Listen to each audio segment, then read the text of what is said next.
Hey everyone, this is Feng. Previously, I've made a video on live commentary game on Mahjong So. This is the game analysis using Naga, and we're going to review it. So from this video, you get to see some of the mistakes I've made. So if you still like to look at the video, the link is in the descriptions. Alright, for those who are new, I've actually translated some of the Japanese words from Naga into English. So perhaps I'll explain what is spectate rates. It is something that I use in Singapore. Spectate actually means in Japanese is yokoido. Basically, it's like you're just sitting there and watching things happen. So it is referring to players dealing in each other or players win via a self draw, right? So this is not a English versions of Naga. Alright, so I discarded 9M here. So Naga typically always wants a proper block. It doesn't like players who fix the pair right early. Here I was trying to play a bit more defensively and trying to look for Itsu if possible. So that was my train of thought. And other than Itsu, it will be Tanyao. So I thought the 9M is not going to be useful. And even if I backfire with a 7M, I give a Rankan shape. Right. And so from here, I decided to go more of a speed base, but Naga doesn't think is better. Just down one piece will be better here. So this is quite a bit surprise for me. So I guess to chi a kanchang with a Dora is quite important, because if you look at the shape, you have 5 bad shapes. So if you are not going to chi this 7S, this hand is not likely to be even 10 pai for Menzen. So I think that's why it's 70-ish% of chi. So the 30% is probably bad shape and is likely to be not able to go all out to attack.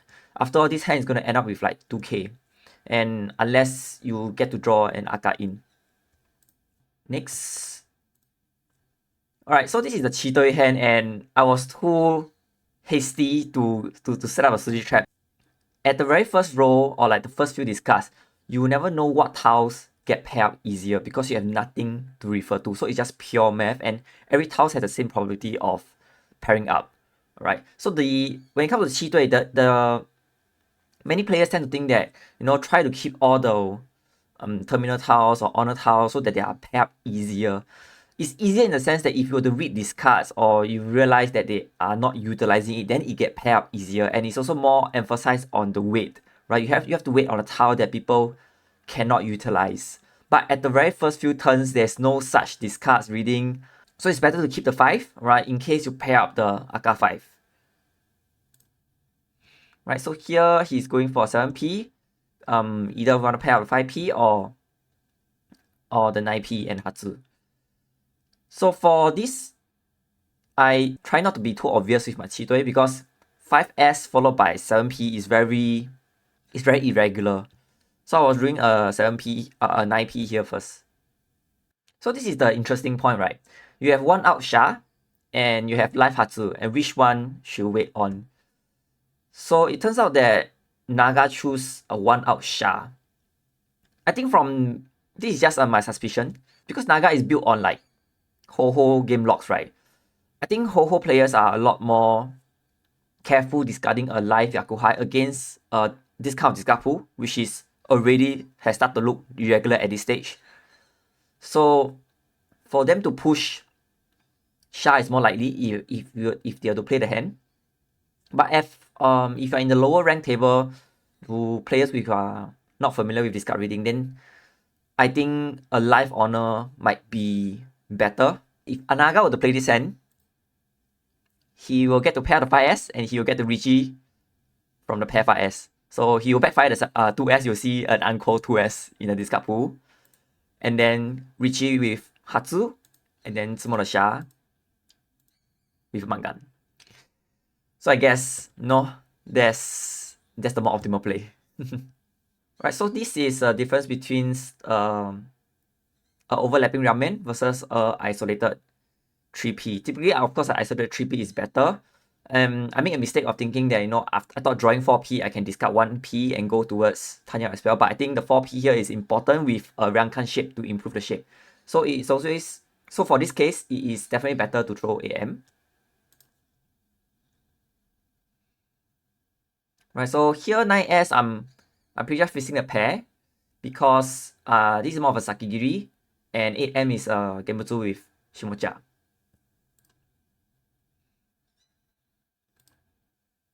Wow, so this hand, Naga chose 8S.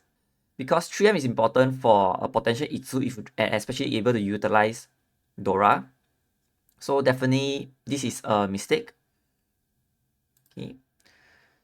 And okay, let's look at Pong. From the lousy hand, Naga also marginally choose to Pong.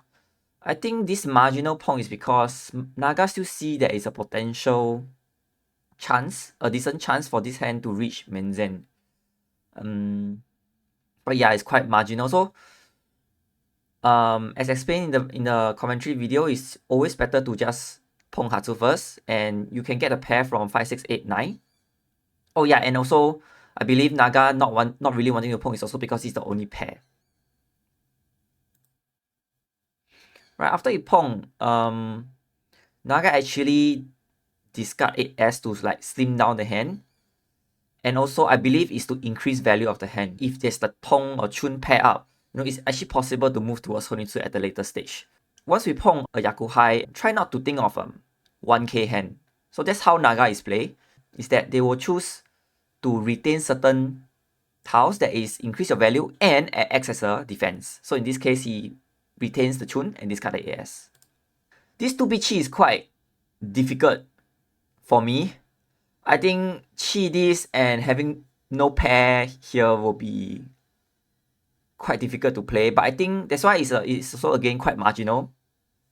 I believe the 3-6M scene makes 8-9M easily pair up, so perhaps that's why Naga is more able to like lean towards just a bit more on to Chi this 2P. I believe Chi this 2P was also discard 8S. So here Naga choose to discard 1P using 3P as a pair, and hopefully if there is a ramen created around the 8S, then the 8-9M can go off.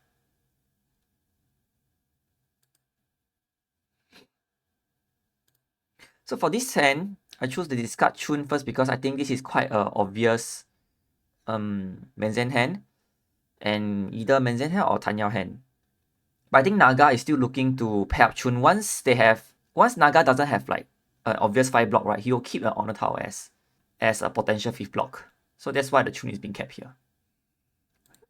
So I think there's nothing much here. Alright, so Naga choose 5S here, which I think is actually correct in a way that this hand is quite difficult to move towards Tanyao because there's 2 3P and 7 8M. Naga typically doesn't like to drop a set from 6 blocks unless it has very clear value benefit. So in this case, the 6 8M and 2 3P leads to a 25% chance of Tanyao, which is not much of a point.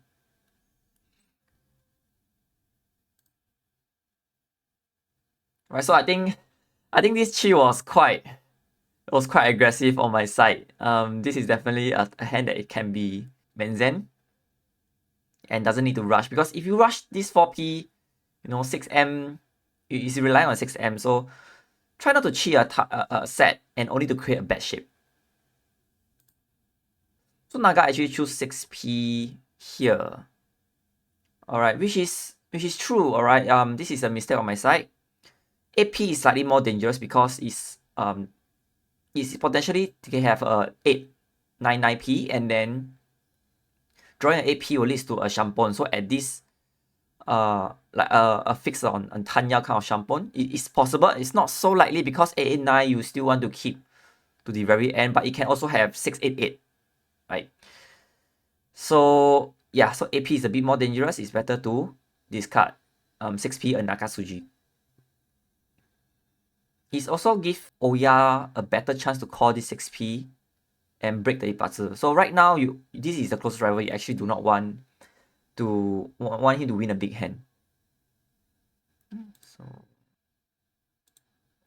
Naga choose Chun here, and I can't really comprehend why. Possibly because it's still okay to change a block to replace the 9M pair and move towards a Tanyao. So Chun go out first here. Right here, I think I'm already playing quite defensively. I don't see we should go straight into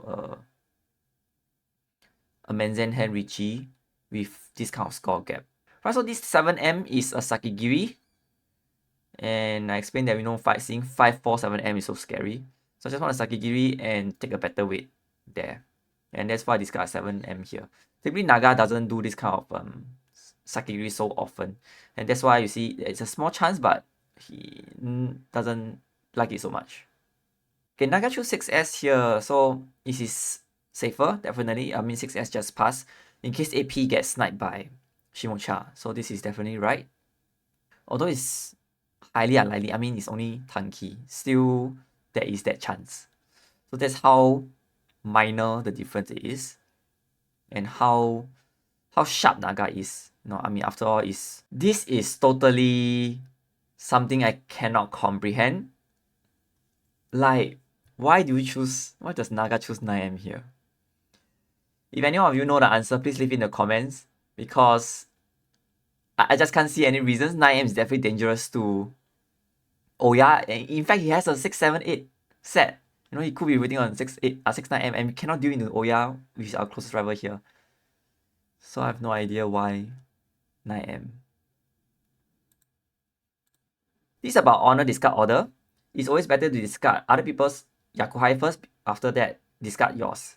Because other players' honors will be more dangerous than your honor tile. So I think this is a bit hasty to chi, but with this score distribution, trying to Atuzuke quickly is also okay. That's why it's marginal. Tong, alright, so once you go to South round, and very often Oya is really your main enemy, you have to ensure that you don't get last from like Oya making a comeback. So it's typically very standard to try to end Oya quickly and safely, as safe as possible, if you have a good score lead, and it's in South. So here he is trying to mark Oya first, and he wanted to discard the Tong first. While in actual game, I was trying to mark my rival first by discarding the Pave. From here, this is more of a Tanyao thing. I think I didn't dare to move towards a Tanyao. I needed Sha as my insurance in case I had to defend. Right. I think this is standard for Naga. Once you have your blocks set up, there's no need to keep Yakuhai anymore. Also, even if these hands, the shape may not be so bad, but you have two bad shape, so one of them can be filled. And if there's anything, you can still move towards a Tanyao. This is decent and really do not need the double Nan. Why does Naga choose to keep Nan? It could be from a discard pool, he doesn't want Oya to pong the Nan anymore. And if anything, it's better to just fold from here rather than trying to throw the Nan. If Oya calls here, and with the hand being quite slow, it's harder to play. If Pei is being thrown, and Oya gets pong, this Pei, you will try to lock the Oya down by not throwing Nan. But if you throw the Nan first, and Oya gets pong, he get one hand, and your Pei is stuck in your hand, so it's not so good anymore. So I guess this is the reasoning behind it. Okay, so in actual game, this is I wanted a safe hand, so I doesn't want a Nomi, and that's why I decided to cut 9M. Naga usually doesn't do this kind of moving towards a Dama hand or purely a Yaku kind of hand. So Naga cherish a lot on the 5 blocks, or the 6 blocks, and doesn't like to prematurely discard any blocks while keeping a lone tile. So likewise here, same thing. I try to Sakigiri, but Naga doesn't like it. So this is, I think there's nothing much to explain for here, because this is just me forcing out a Yaku, which is something Naga doesn't like, and I have decided not to really go straight into playing. So that's why it is very different from Naga suggestion already. Oh, but one point on here is that I definitely shouldn't cheat this. I will lose some save tiles, and there's no need for me to try to cancel his Ipatsu, since with this score gap. that's all for the review, and this is my score. 84.6 is actually quite bad, especially for 8 dan. 8 dan is around 87, 88. I think mainly is because, you know, every time there's a Chitoi hand, or every time I do something that is, you know, I just should force a Yaku out, I tend to get this kind of score. So sometimes, you know, when you try to improve your game, are you trying to superficially get a higher Naga score, or you are really, you know, sure, or trying to learn the strategy of your plays? That's more important, right? So try not to play superficially for Naga score, although is generally speaking is good, right? But always remember the reason behind all your moves. Since we are here, let's take a look at other players. You know, what is a general score for players in Jade Room, right? So you have like 77, you have 78, and you have 80. So even though I'm quite out of sync with Naga, I think 84 is around 5 dan, if I remember correctly. So Jade Room is actually rather like a 3-4 dan kind of players. Let me sum up of the summary points that we get to learn from these Naga sessions. First, 1 out of Tagaze is a better weight than live Yakuhai for 7 pairs. Second, keep all 6 blocks and discard any lone tile. Third, even compared with closer score rival, Oya is still a bigger threat. If you find this video useful, please leave a comment below for more, and I'll see you in the next video.